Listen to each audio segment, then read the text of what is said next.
we'll do the collaterals first, so the lateral ligaments. Has anyone not taped here, just so I know? Okay, cool. So, as you can see, I've just popped. So with our footy club, we get guys standing up, so then we don't have to bend down. Makes it easier, and then you can actually manipulate a lot easier. But if you've got a bench like this, you aim for 20 degrees of flexion of the knee. We use a little chop just so that it makes it easier to be more comfortable. 2 anchors.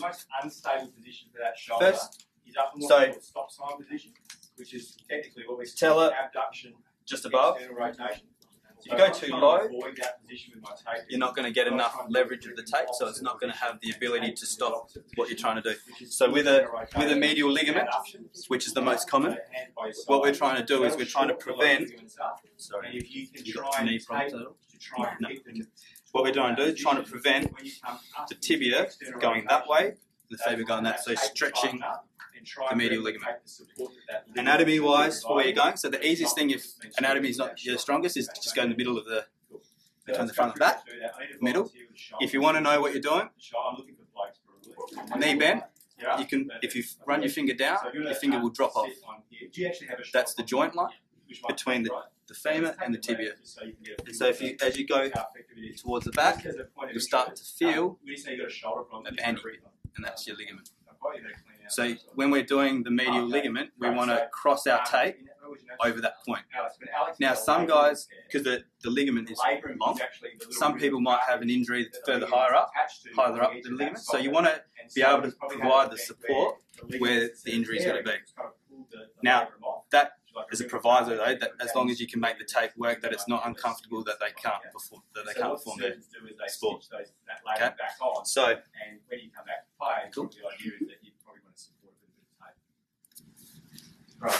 So, just grab that hyperfix. So that hyperfix over there. Great. Thanks. Thank you very much.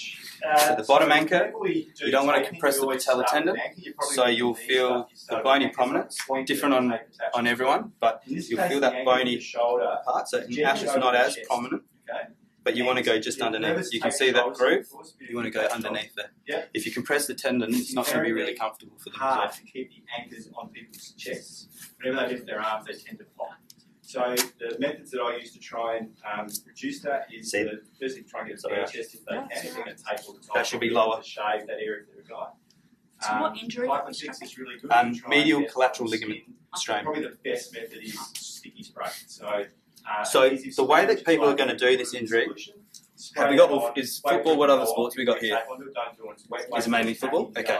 So footy, change in direction, cutting, that knee goes in, they lose and they stretch through there. That's also how they do ACLs as well. So the guys that you see that have no one around them and they go to the ground, that's ACL. Don't be afraid unless you like. The other one is when you're going into a tackle and someone's going to pick the ball up and they get collected that way. Okay? So basically we're trying to stop that movement.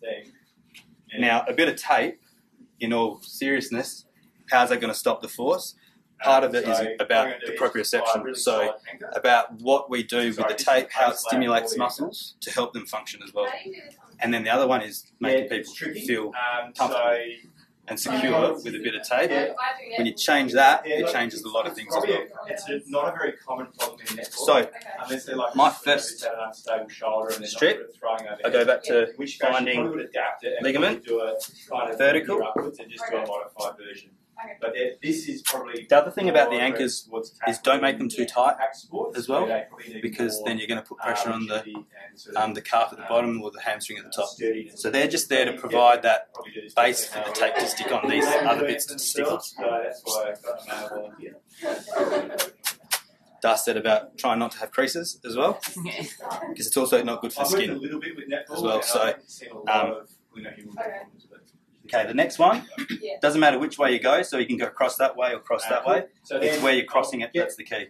Probably usually it's good. You don't want to go too far back, because then you're going into the back of the joint. Okay, and then that's going to have an effect on the bending and straightening. Okay, so comfort as well. Around the mid bicep. Okay, so we talked about. So normally, I'd actually be standing on this side and taping. So just so everyone can see. The little teapot dance. So put your hand there. That's beautiful. mid bicep, so Sorry, flex for me. That's the one. Brilliant. Just be careful when you're doing anything with rigid tapes around a limb that you're not pulling that too tight and cutting the circulation off because they won't like it. And always it is good to check with your people if they're allergic to tapes. Some people are highly allergic to tapes, in which case, if they are, and you have to tape and try and get some of that white tape Now, as well. that's routinely all I do for with the rigid. Tape. But if someone's coming back from a serious one and there's still a bit of laxity, so a grade 1 or 2 that you hear, so grade 1 there's not a lot of laxity in the ligament. When they come back, it's pretty much healed and it's nice and strong.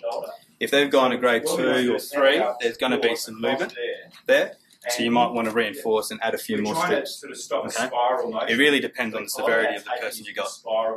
Okay, so basically where we're going is I start mid-thigh, come around.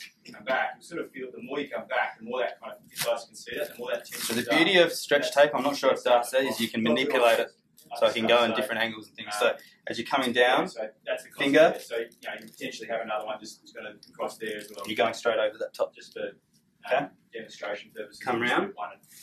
And then at this point you can do one of two things. You can go right around again, or you can do that at the end as well. So and then here, sorry guys, so you got this is the elastic adhesive there, finger again, manipulate it up. 50 mil, depends on the size of the manipulate up. You use. In this case, I'm going to use the 75. Come across. And you tend to use a whole and then you go around again. The second half of this taping is a little bit like taping a thumb. The things to watch out for when you're doing this is that this cross is not too far back. When you're doing, especially when you're using the bigger stretch, it obviously covers a bigger area. So it's very easy to suddenly go into that back part and go into the back part of the knee. That'll have an effect on stopping their extension, which is what you're not trying to do with this tape. The other part is this bottom one, it can come up and actually come and go too close to the patella and affect how that functions as well. So they're the two main issues that you got to watch for with it.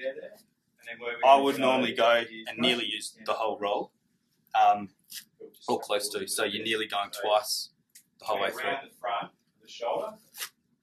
So, and then, On the skin. Thank you. Got, I would normally sort of pad over here so they don't get a little rash. the lock off, For now, it's not wherever you end up. I'm not going to run, so for now, that's kind of the direction that you want to go. And a lot of guys complain with this one that their breathing's restricted. Don't really brief it so hard that they're